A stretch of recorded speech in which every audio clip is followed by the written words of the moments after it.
Well, welcome everybody to Tuesday Together Talk. I'm Reverend Rebecca Burrow. I am the founder and CEO of Building Reconciliation, Inclusion, Diversity, and Gender Equity.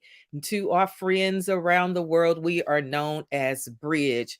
We are on a mission to create a more just, equitable, and inclusive world. And so, if you have time, why don't you join us? You can always find us at www.reconciliationandequity.com. Now, I am excited because one, I have Pastor Brianna Robinson Franklin with me this evening, but I'm also excited because we have so many things we're celebrating this month. We have I call it Women's Her Story Month. Some of you call it Women's History Month. And then for some of you that have seen my posts, you notice that I have also said that I'm calling it Black Women's History Month as well. But in addition to those days of celebration, we need to also make sure that we are aware that this is National Disability Awareness Month and also Colorectal Cancer Awareness Month. So at this point, listen, if you need to get your colorectal screening, and at this point, they said people that are younger than 50 now are starting to have colorectal cancer in, you know, larger numbers. So we need to make sure that we are taking care of our health. Also, if you know someone that has a disability, or even if you are around persons that have a disability, or if you want to advocate for people with disability, now is a good month to get involved. This is National Disability Awareness Month.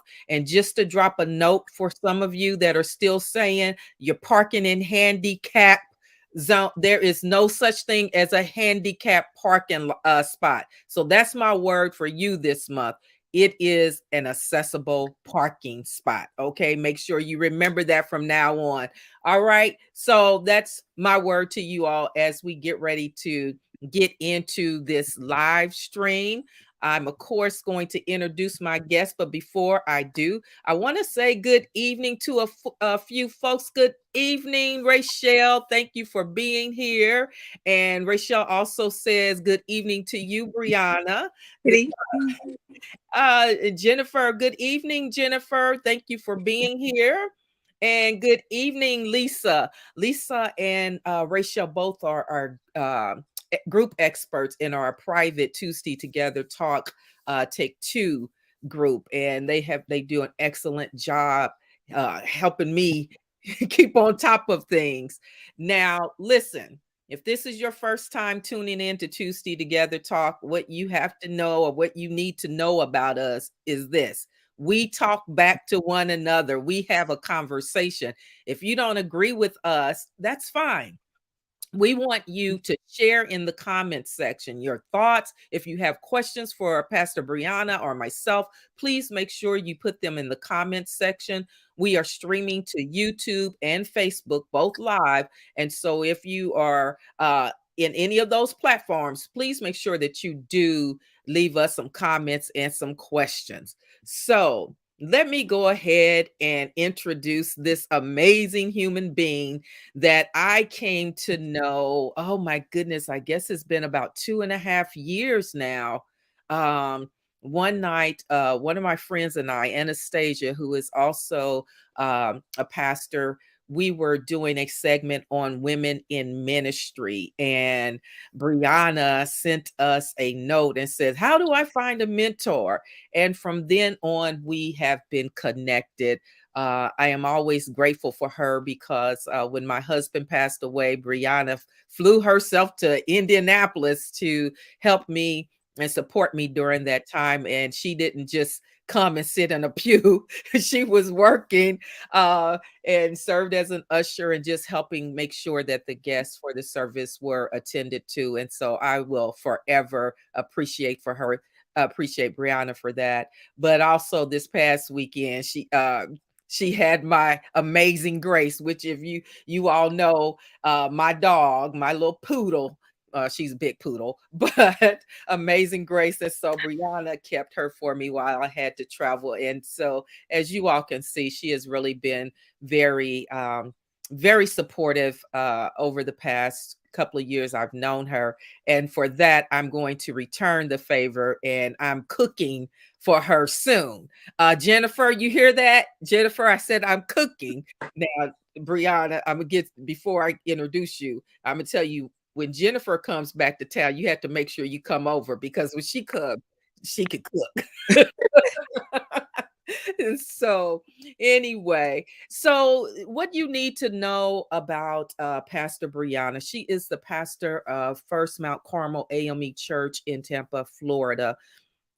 She serves as a mentor and counselor also to the children in the community. That's in addition to her being a pastor. She has she'll be getting her Master of Divinity in just 2 months.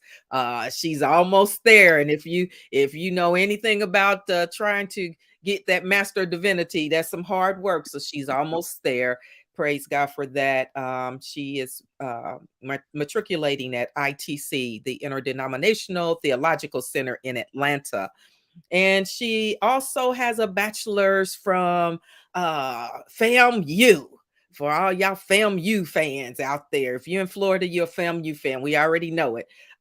So I am so excited that she's here. Brianna, tell the people a little bit more about yourself, because I've listed off all of your accolades and all your achievements, so to speak, but I also know you to be a woman of God. So just tell them a little bit more about yourself. Well, I'm Brianna. I'm 27 years old. I've been married for almost 3 years now. It'll be 3 years in August. I began pastoring in January of this year, but I've been licensed to preach since 2018.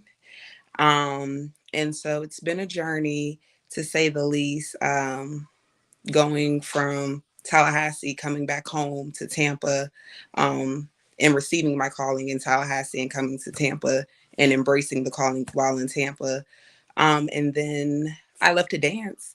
I've been teaching dance at different churches since I was in high school. And so I love to dance. I love children. As you can see, I work with them. And so I just love and have a passion for children and women, and especially now women in ministry. Yeah. Well, thank you, Brianna. I am so grateful that you are here tonight with me. And so, since we've gone through all of that, how are you? I'm good. I'm good. I took today off, and actually it's spring break for ITC. So yesterday I was in Atlanta, drove to Atlanta and came back yesterday. So like been on the road 12 hours yesterday. So this morning I slept in late. Okay. Um Only went to work for a couple of hours. So I'm great right now. All right. Well, I can imagine that you deserve a little rest, right? Self care. We're going to learn how to practice that. We're going to put that in part of our daily ritual, some self care. So, since we are in Women's Her Story Month, as I like to call it, I'm curious to know, um, one, from our listening audience or our viewing audience, how are you celebrating Women's Her Story Month? And for you, Brianna, tell me, what does Women's History Month mean to you? I would say Women's History Month to me means being intentional, to learn, but also to teach others about women and the importance of, the important roles that women have played in history, but also to pay tribute to women before us and women currently within us, within our communities.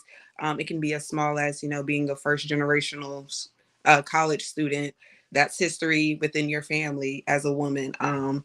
So things of that nature, not only community, but as the United States or nationwide, just being able to pay tribute, but also to teach others, especially because I have youth girls in the mentoring program I work with, to be able to show them and teach them, from small things to major things, as activists and poets and billionaires and things of that nature, and not just today, but previous ancestral people as well.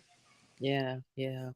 I appreciate you listing and mentioning all of those different facets of what this month means to you, because as you were talking, it made me think about how our women's rights are really under attack right now, um, all over the country.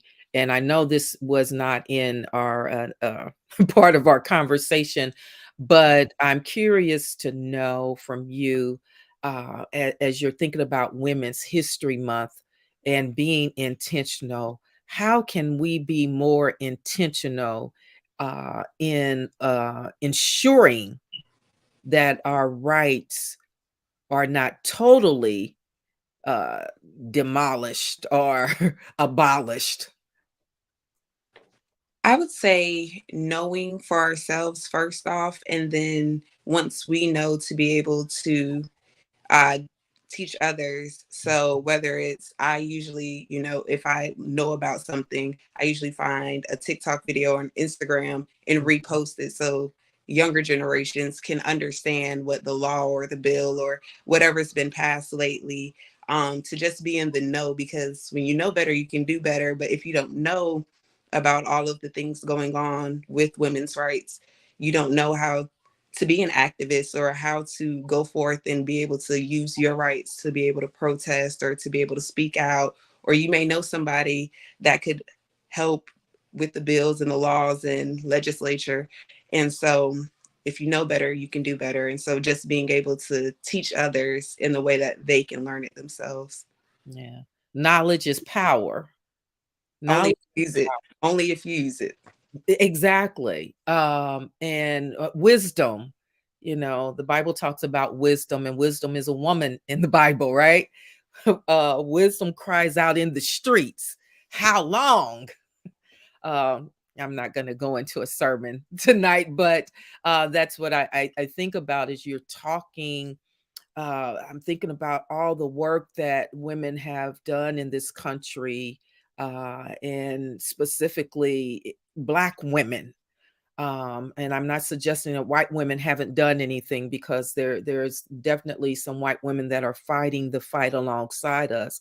But I'm thinking about the Black women that have worked hard to continue to create community and continue to ensure that we are moving forward. And matter of fact, we know for the most part that Black women carries a lot of these elections for Democrats as well, when we think about our rights. So I just want, we have to make sure that we continue to be proactive and assertive in the work that we need to do, and not to give up, even in the midst of all this adversity that we're facing. So I appreciate you.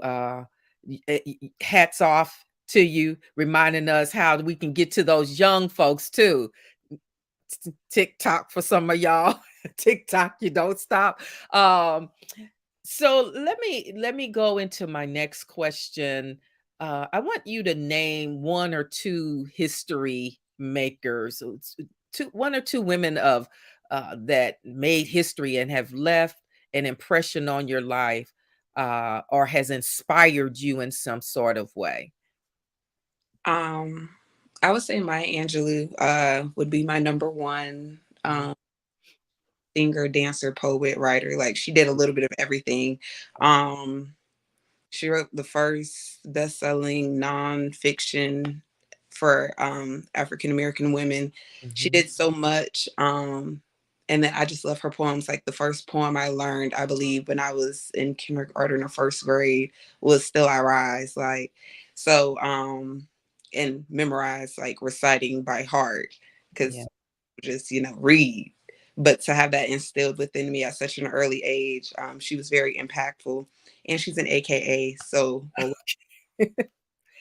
that was great. But also Oprah Winfrey, not for her accomplishments, television wise, but how she uses her money to be a philanthropist and build schools for girls in, South Africa, so that they can gain the leadership skills. And be knowledgeable to be able to be successful in life and not, just having to do the bare minimum or what society tells them they're going to be.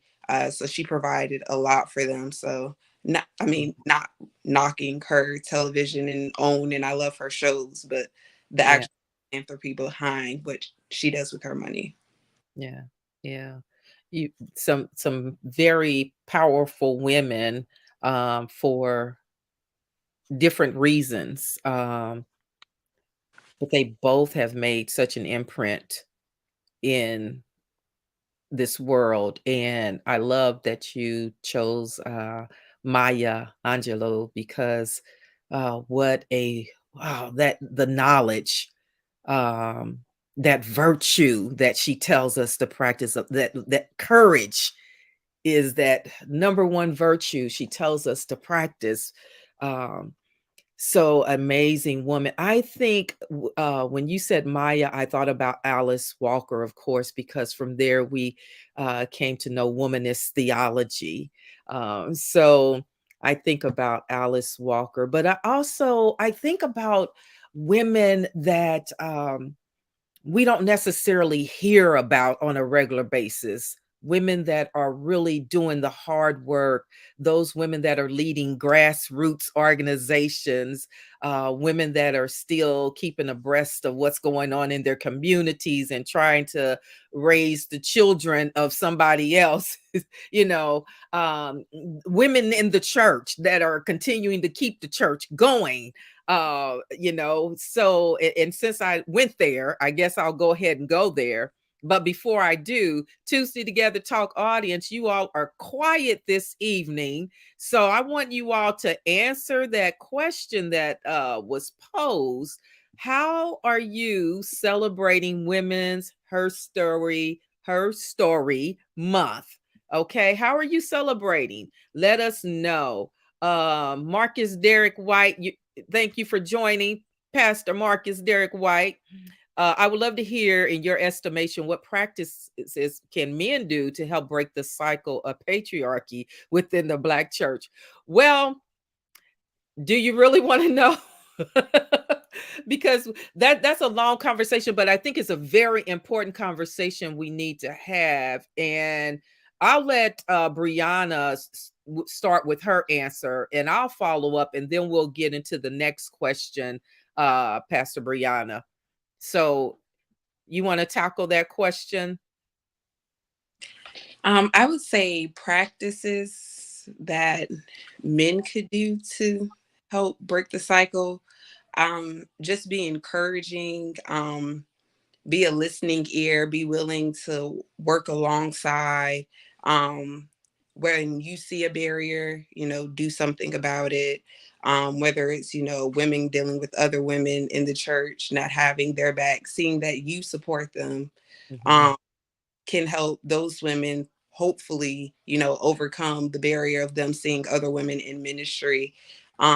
Just being an encouragement to Mhm. women, helping break the stigma of taking scripture literally. Mhm. Um, so unlearning, helping others unlearn because they might not listen to us, but they might listen to another man. So unlearning certain literal scriptures that people use to, break down women in ministry and Mhm. them understand and exegete the scripture and know the context or know the story behind what's being said. They might not take it from us, but if another man says it to them, maybe they'll be more open and willing to listen to them about it. Yeah, yeah. Um, that's so true. Being an ally. Um, and I think a lot of times, like you said, Brianna, brothers will often listen to other brothers. But the other piece to that is also, of course, the traditionalism is embedded in the church, in the construct, the policies and practices of the church. And so women also live in that patriarchy as well and allow for it to rule. But since you want to ask specifically about men, Pastor Marcus, I believe that what I want men to do what your mentor, Professor Rufus Burrow Jr., taught you to do, and that is to learn how to be okay with listening to women as they talk about the struggle, as they talk about the challenges, and not to dismiss it, because I think a lot of times well-meaning brothers in ministry often hear it, but they're not listening. They're not truly listening to what women are saying. And a lot of times they don't respect our struggle, so to speak. And so when we tell them that something has been hard for us, or when we tell them about some of our experiences, a lot of times those things are dismissed as you're complaining, or you should be grateful. And I think that's especially hard for men who believe that they are really, for women in ministry. They're pro women in ministry. And so a lot of times it's difficult for them to hear, yeah, but you also still have some blind spots. You also have some implicit biases and things that you haven't worked through. And so when those things are pointed out, if y'all would just be okay with hearing us say, hey, this is what we see, this is what we observe. So when you become an ally, to really sit in that space of being an ally, which means it's learning. um so let's go into what we have here. Lisa Friday says, I've been sharing inspirational quotes on Facebook in honor of Women's History Month. Thank you, Lisa. Rachel says, she's been celebrating the month. She said, I find local Black women in my community who are making a positive change for women's rights, and I am sharing that on my Facebook page. I also look up Black women in Black history who has made a change for women's rights in a positive way, and post that on my Facebook page also. Thank you, Rachel. Jennifer Schaefer, who's going to be at one of my Tuesday Together Talk guests real soon. She says, I'm hosting a women's expo, checking on my sisters since COVID this weekend. Free booth space for small business owners. Thank you, Jennifer. So all of those things are great. And thank you all for sharing so much with what you're doing to help us. Now, Brianna, let's get to this next question. So now that we've kind of went through some of the basics of everything, tell me now, we know that you're currently a pastor in the AME Church, and that's the first Black Protestant denomination.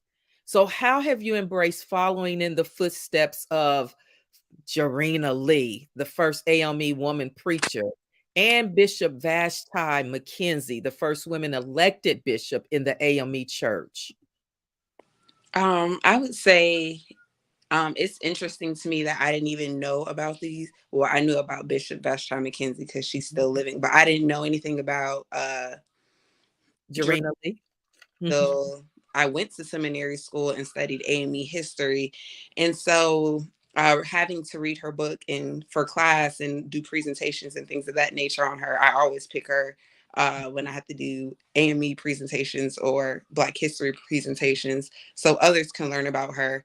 But just to see and understand from her perspective, um, how she struggled to become ordained, and then just to see how she was treated while she was going through walking back and forth, being sick, still, listening to the voice of God and the calling that he has on her life allows me to, continue on. I might not have those struggles, but my struggles aren't nearly as hard as hers. And if she can go on, I can still go on.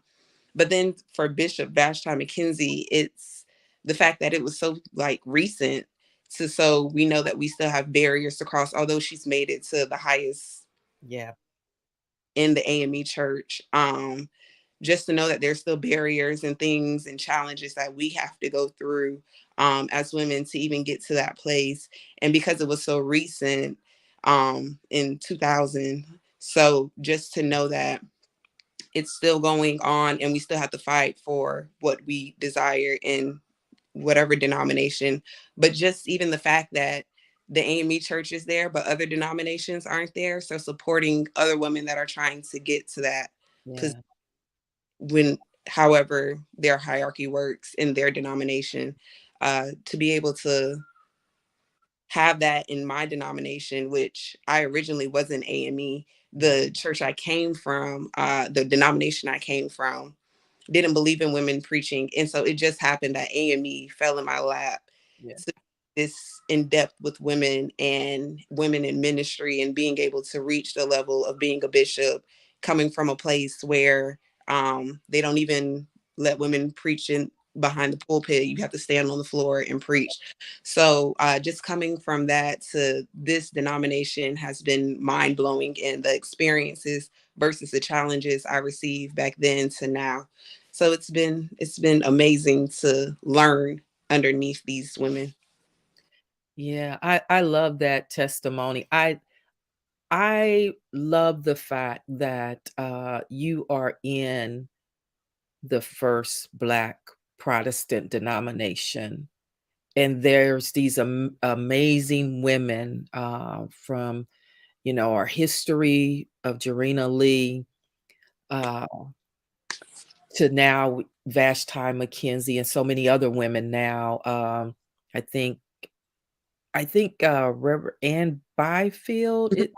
Okay. My mother was licensed up under her. So yeah, but there's all of these amazing women that are doing the work of ministry, and it's not a glamorous, a lifestyle or anything. It's really getting in there and doing the work and walking in their call and purpose. And that's why I wanted to have you on this evening, because you are now representing this new generation of leaders. And Lord only knows where God is going to, where you're going to move into at some point. At some point, somebody's going to say Pastor Brianna or Bishop Brianna Robinson Franklin, because that's what God continues to do. As we honor our elders, God continues to honor us, and because we honor the work that God has done through them. And so I'm excited that on this Women's History Month that we can talk about Black women in ministry and the history that you represent today. So as I'm looking here, and I'm hoping everybody is still over there commenting now on Facebook and YouTube. Keep bringing your questions if you want to know more. Brianna, I want to talk about more and more women are becoming senior pastors. However, the stained glass ceiling, and that's what we call it in the church world. Y'all know the glass ceiling in the corporate world, but in the church world, we call it the stained glass ceiling. It remains a barrier. I remember hearing the stories of my great grandmother who founded Maynard Temple Church of God in Christ in Muncie, and I think we talked about her about a year ago. But she was never allowed to, she didn't preach and she wasn't pastor. She founded the church. My great grandfather was the appointed pastor. She appointed him pastor.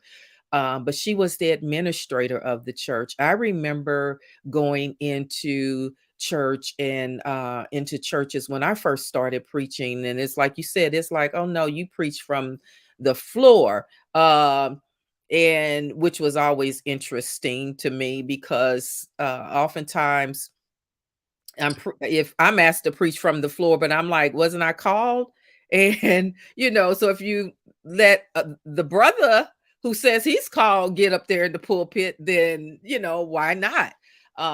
Because if you think that God has gifted me enough, or God has called me to preach, then why is it important for you to diminish that by where I preach, what position I'm preaching from. Now, if everybody's preaching from the floor, I don't have a problem with it. Right. But don't specifically point me out and ask me to preach from somewhere where you aren't asking the brothers. That's another thing y'all can do, Marcus. So I'm wondering from you, how are you navigating the barriers and challenges that you are encountering as a woman in ministry and now a pastor? I would say it can definitely be tough at times. So I've definitely learned to have tough skin.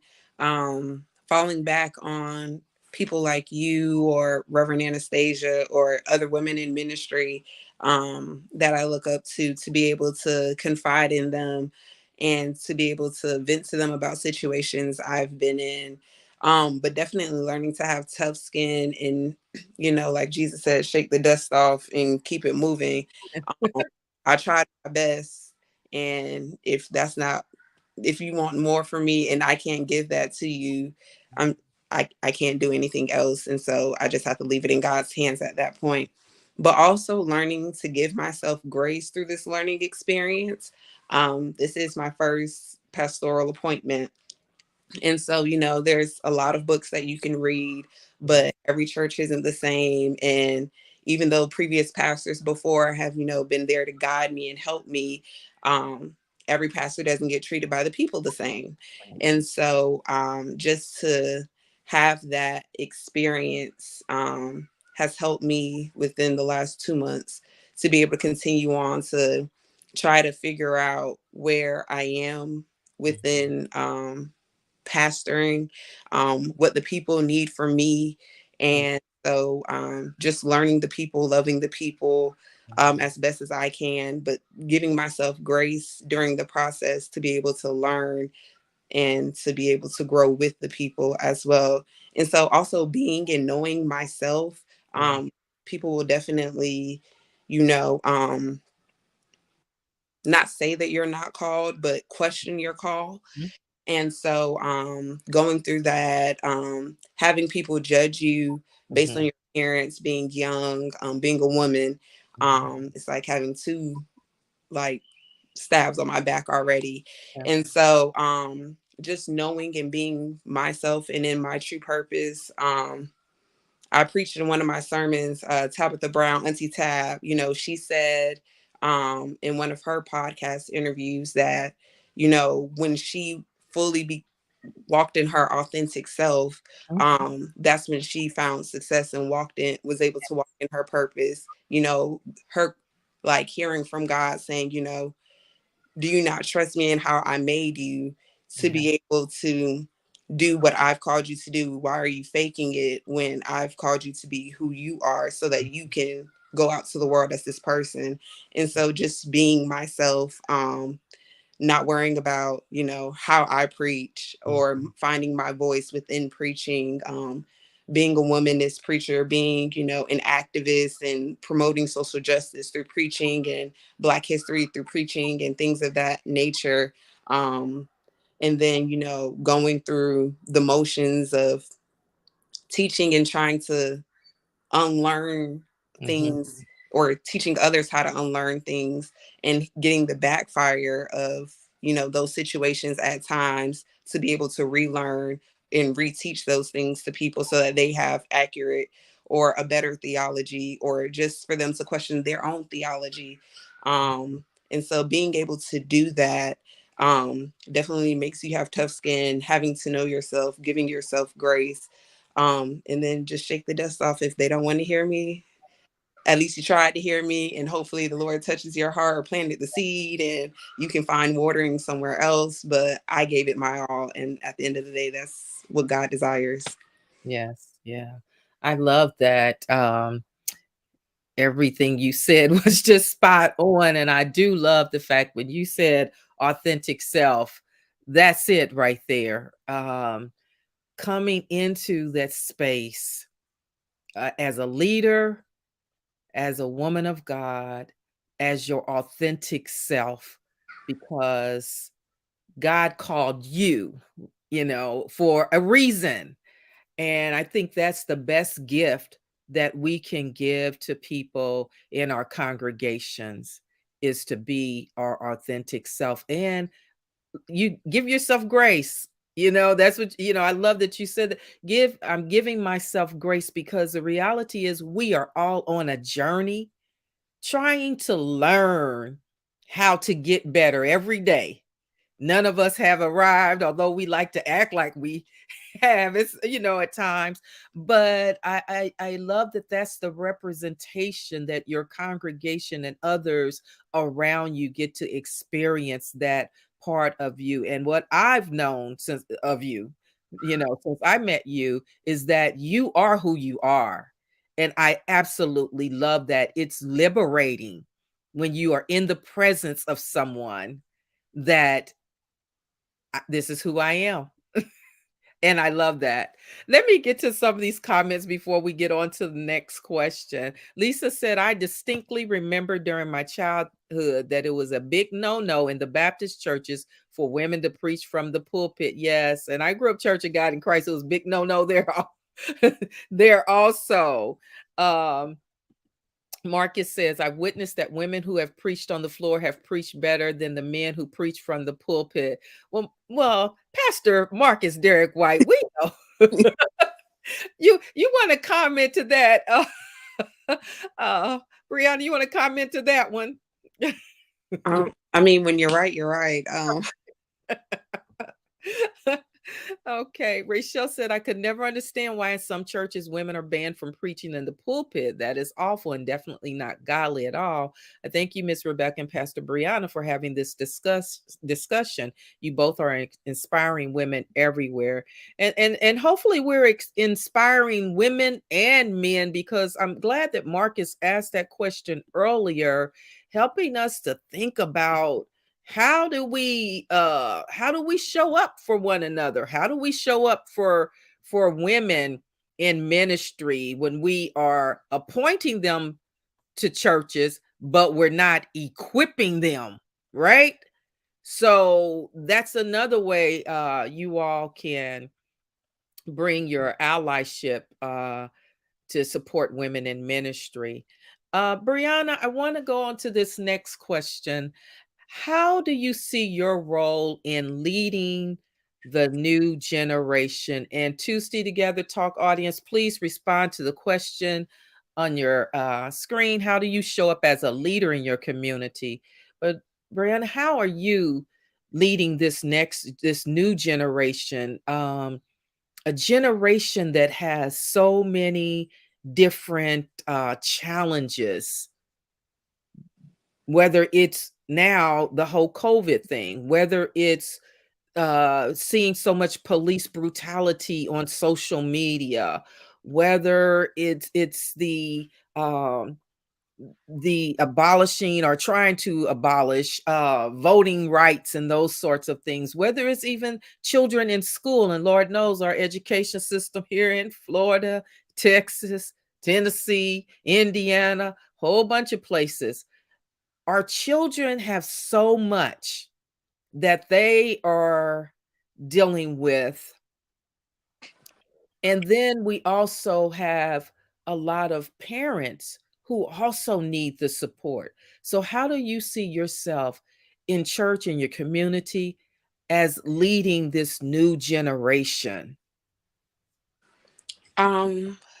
Well, leading this new generation, I try to bridge the gap between older generations and this new generation.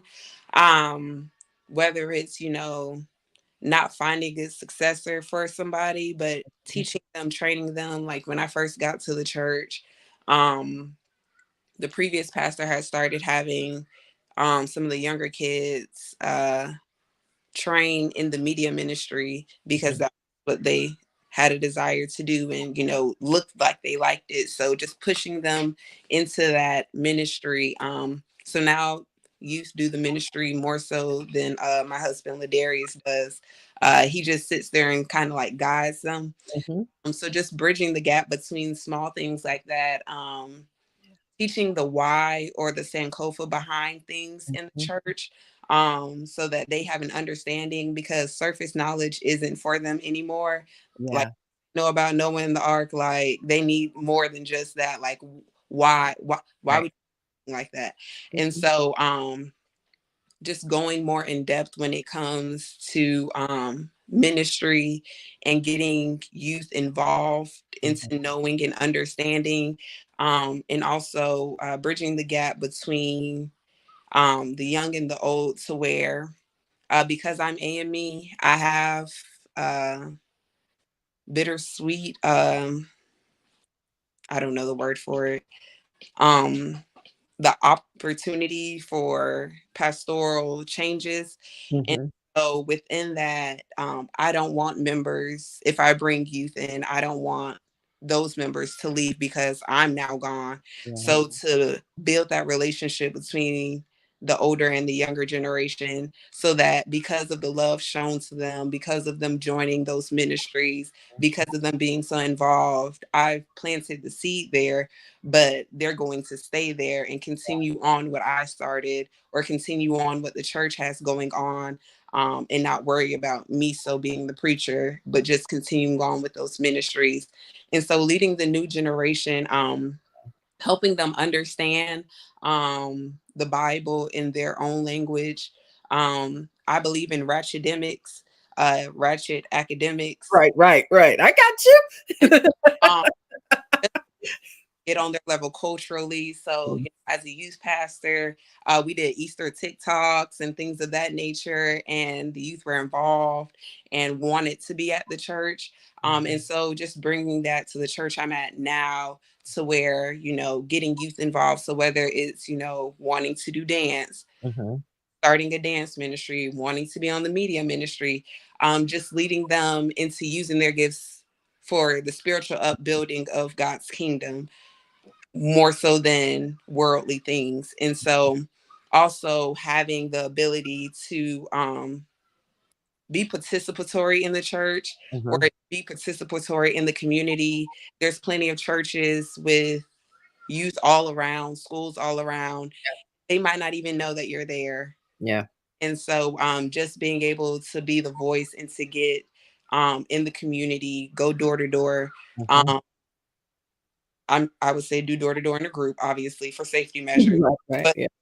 or be on social media, Yeah. do small little clips of, a sermon that might intrigue them to want to come to church or want to experience being in the church house more so than just watching church, being able to fellowship with other people. And then, when one family comes, another family comes, and then just the domino effect.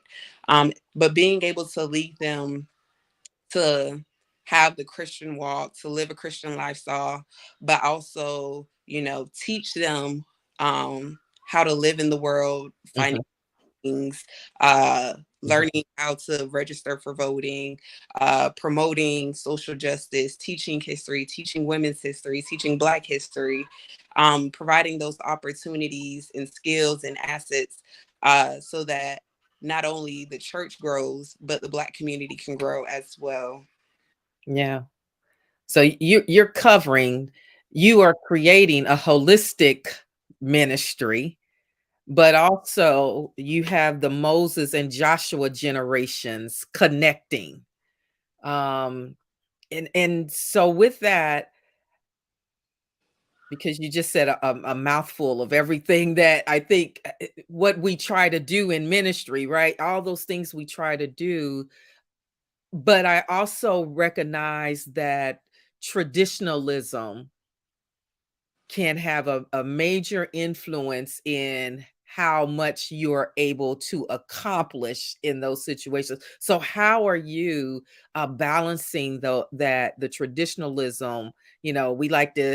We like some of the stuff we do at church, right? And we want to keep it that way. But then you also are trying to meet this Joshua generation who says, "Hey, we it's time for us to lead with some of what we like for our generation and in this postmodern world." So how are you navigating those two things? Because we've already said you come from a very uh historical denomination, but you also got to meet the needs of these young folks. So how are you as a leader balancing that within yourself and with your leadership style? I would say when I first got to the church, within the first month, I had a meeting with the entire church, um, and asked them how they envisioned the church to look. Hmm. And so they told me, I wrote down an entire list on my iPhone notes app and wrote down everything, fixing up certain things in the church, having young people in the church, seeing families in the church, being more active in the community. These were things that they wanted. And so now for me, I'm just the person that's leading you. So I'm going to do my best to lead you to be able to do those things yourself, even if I'm not here later on. Hmm. I'm setting you up for those things. Yeah. And so with that, I did a series when I first got there on spiritual gifts. I had everybody take a spiritual gifts test because I would like to have the ministry set up and ready for those families and children and things coming in. So everybody already can know, how to work in that gift that they have. Um, Yes. I also did a series on love. And so, I had a meeting on church hurt and people that have been church hurt. And so, how to navigate through those things of people being in leadership and saying they don't want to be in leadership, Mhm. but then not being willing to let go when, somebody else finds somebody to be able to replace them or train them up so that they don't have to do as much work.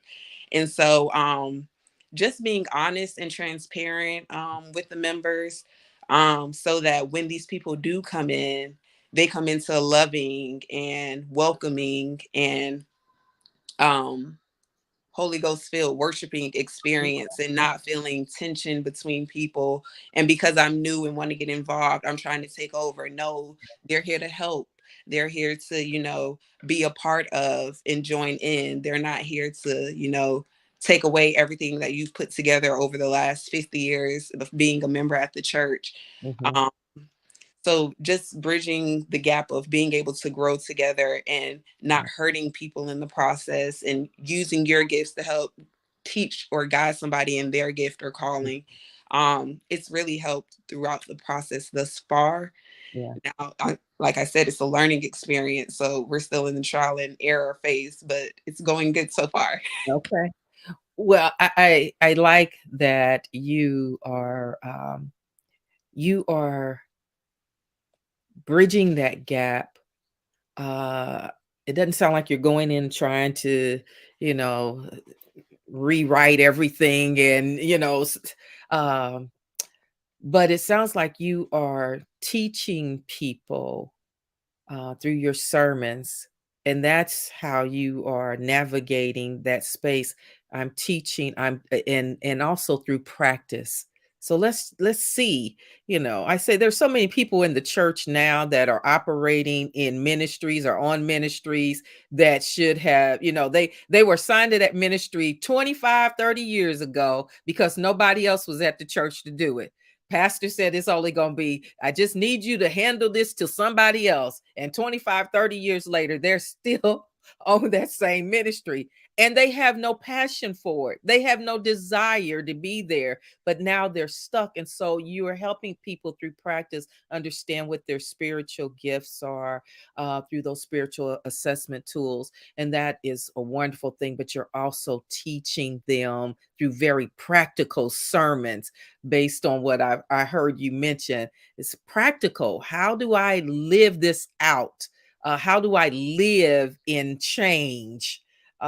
So I can appreciate that. Let me get to some of these comments. Let's see.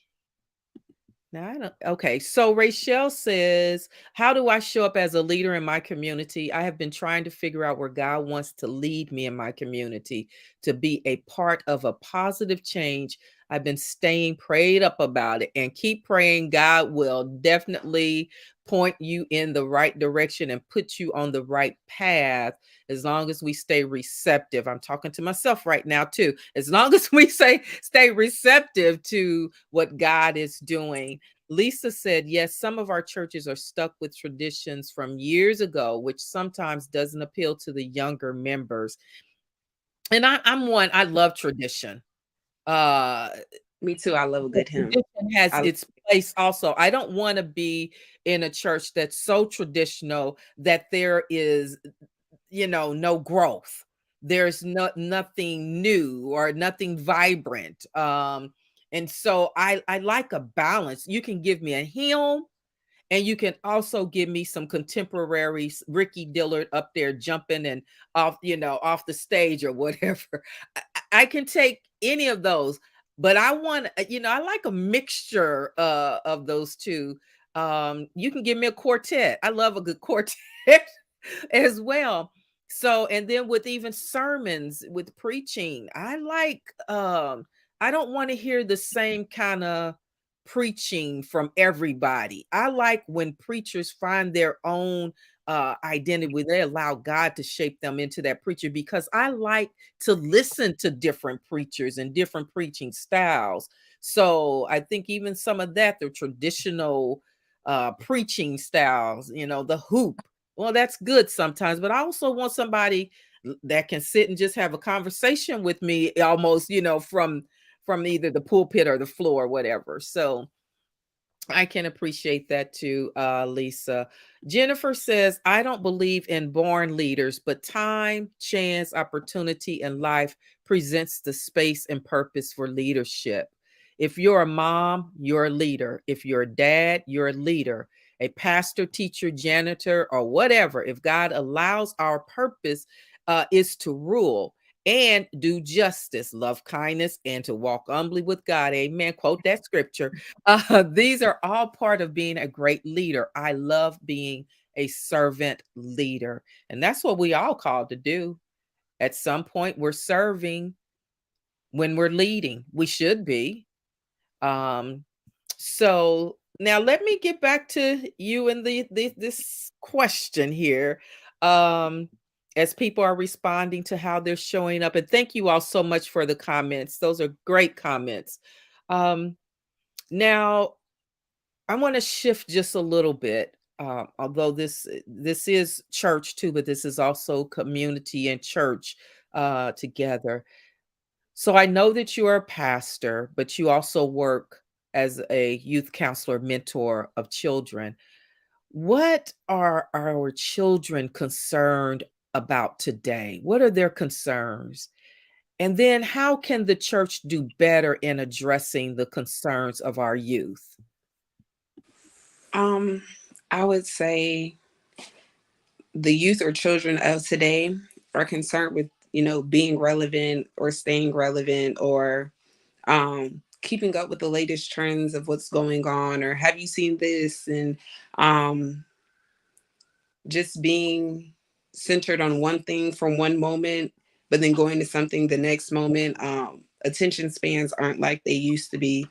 And so for the church, I don't think the staying relevant part, or um being there for that certain lifestyle or things of that nature, showing, all the dreams and this, having the nice car and the nice home and things of that nature, but having or helping them to have the self-confidence to Mhm, be able to, okay, if I don't get likes, I know I'm still loved in real life, even though, mhm, this person might not have watched my video, or I'm not, a content creator like I desire to be, or video game creator like mhm, I desire to be.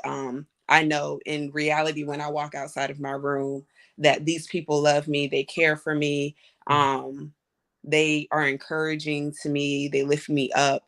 And so, like I said before, if they are interested in those things to stay relevant, maybe you can allow them to, use those gifts within the church and become not church popular, but being in the know of the church, or being able to go to different conventions of the church, or different church events that's outside of the church, mhm, or providing them with opportunities outside of church to be able to use those gifts as well. If you know of a meeting that needs assistance, or if you know of a dance company that's opening and your youth likes to dance, yeah, um just having those opportunities available to youth to be able to use what they have, but also building them up. Because today, with all the mental health disorders and things of that nature, now more than ever do youth need to know that they're loved.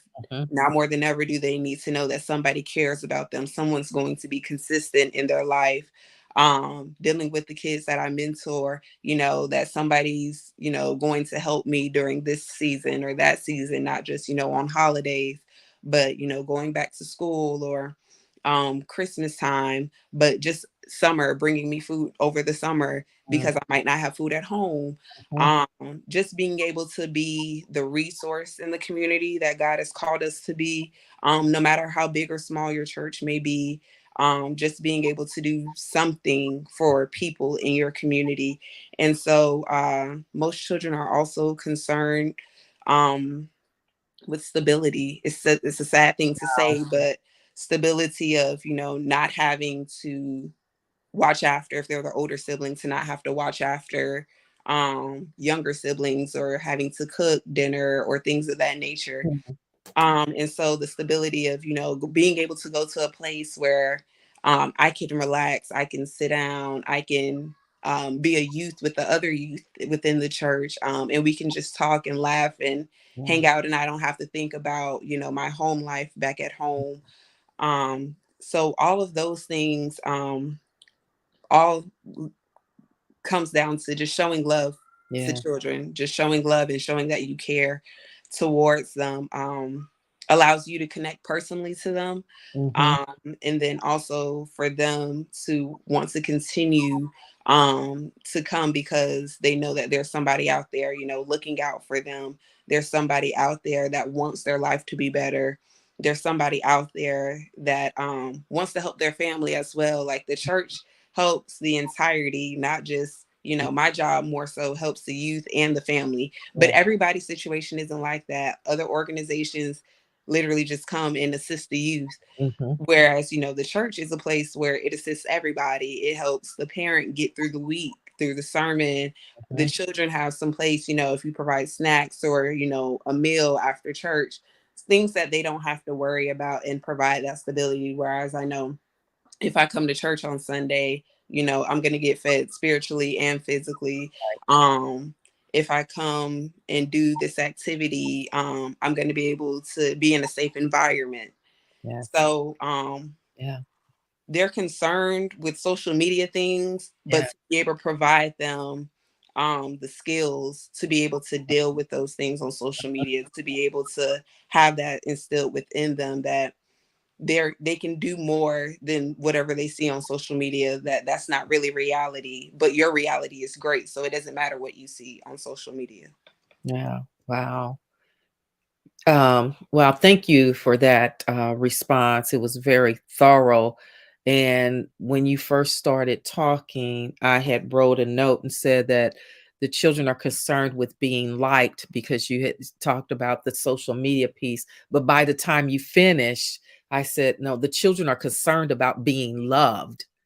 Love that includes their daily needs being met. That includes that stability. Wow, that's so powerful when you think about it, because for those of us that come from homes that had that stability, we probably can't even understand what it's like for a lot of our children who lack just basic stability. How many times will we have to move this year? Will the lights be on when I get home today? Will there be any food in it? I got lunch, but what about dinner tonight? Or like you said, I need to do my homework, but I also got to watch my siblings. Those sorts of things. And that is what Jesus talks about. Loving our children comes with providing for them, to ensure that they have the need. And that is, yes, the church's responsibility. So, although our children are concerned with social media and being liked, and that is a big thing, I think that void that pushes them there is because there is that lack of feeling loved, and So to hear your insight because of the experience you have with working with children, it's incredible. I want those of you that are watching this evening, as you work in your churches or in your community, schools, or wherever you are, I want you to really embrace what Pastor Brianna is sharing with us this evening concerning our youth and what they need. Yeah, they might need to be scolded or whatever, at some point. But how are you doing that? Are you doing that with love? We talk about our children and how they're getting into trouble and doing all of this stuff, but how are we giving them the example of love and letting them know that we are standing with you? And not only are we standing with you, we're going to make sure that we care about you and take care of you. If Jennifer is still on, I would love to hear some of her comments because she works in a school as a guidance counselor, and some of the things she experienced on a regular basis, it breaks my heart. I told her, and I told you also this, that I used to work in a school. It's been years and years and years ago. And I tell you, the pain that some of the children experience, it was heartbreaking. Our children growing up so quickly because of adults who don't want to adult. It's heartbreaking. So, oh my goodness, how did we run out of time? Oh my goodness. Okay, Jennifer, let's see. Nicole, Yolanda says love is also letting them know that they can feel the feelings. That she's a psychologist. That's our doctor in the house, Dr. Yolanda, reminding us to our children have to know that they can feel the feelings that they feel, and it's okay to have off days. It's okay to have emotional days. And you're so right, Yolanda, because guess what? We as adults have them all the time, and we've been taught not to, oh, those are just feelings, they're fleeting. Yeah, but we got some messed up adults right now because we haven't acknowledged our feelings. Lisa says we're gonna have to have a part two, and we will. Boy, would love to get you and Jennifer on here together. I'm going to ask you, if you have time, I want to ask you just one more question because I think it's important that the folks know. Oh, Jennifer says, number one, suicide ideation, LGBTQ, and parents don't know. Yes, yes, those are some real challenges that our children are having. And now that we have some of the craziest policies coming from our state houses, I think that suicide ideation and suicide will probably become an even worse issue as our children grapple with understanding who they are. Okay, so I've loved this conversation, Pastor Brianna. So I'm going to let you go, but I want to know from you, where do you see yourself in the next 5 years? In the next 5 years, I would say saving souls, however God has it to be, whether it's in the church, outside, in the community. I don't have to be a pastor, but it's where I'm at right now. So, however God has me to be an effective witness in His way, that's where I plan on going. Because I'm graduating in May from ITC with my MDiv, I will be able to be eligible to be an itinerant elder in the AME church. So that will be within the next annual conference, so in October. I love my job, so definitely continuing working with the youth. And then encouraging women and women in ministry. This week we're having a conference, and me and some of the younger women preacher pastors are all getting together to converse and talk. So I'm super excited about that. Maybe a baby somewhere along in the mix, maybe, possibly, who knows? I will be However, happy. however the Lord may lead. But that's really it. Okay, all right. Well, there's a lot before you. Eyes have not seen, nor ears heard. but we know that God is going to continue to work through you. And I am so thankful that you've taken time to spend this Tuesday together, talk with me. Um, we will have you back.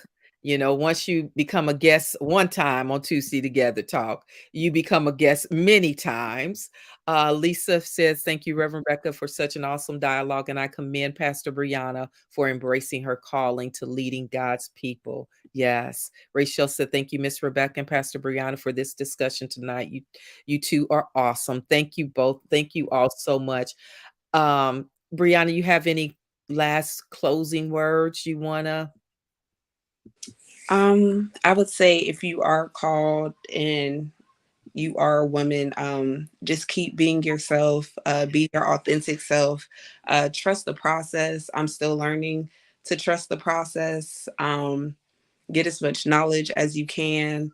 Uh, Encourage other women if you know they have a calling to follow in that calling, and just to be our best selves. You can't give of yourself if you're empty. So definitely, like Reverend Rebecca said, self-care, and to acknowledge if you need help, ask for it. I've definitely learned that over time. And so that's it.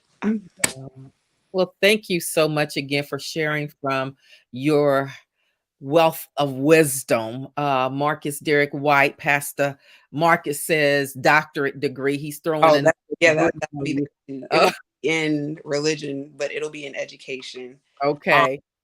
so Okay. So thank you all so much for tuning in to Tuesday Together Talk. Uh, I'm Reverend Rebecca Burrow.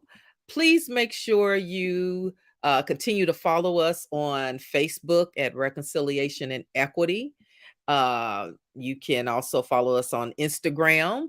You can follow us on YouTube, and you can follow us at our webpage, www.reconciliationandequity.com.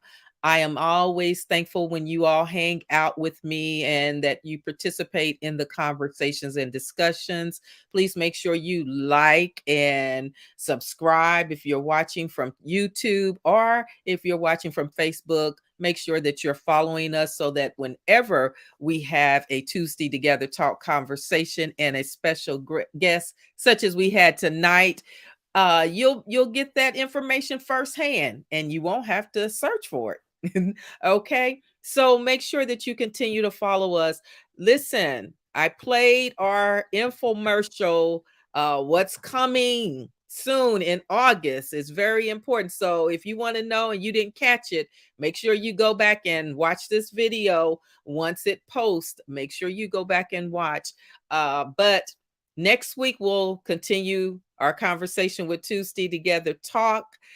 Now, we're tuning in now at 6:30. I know we used to be at 6 o'clock, but it's important that we go ahead and tune in at 6:30 because it was better for most of your schedule. So please make sure that you just come and hang out with us again. If this is your first time watching, come hang out with us again. All right. God bless you all. And as we get ready to leave, hang on so you can hang out with our outtake. Good night, everybody. good night.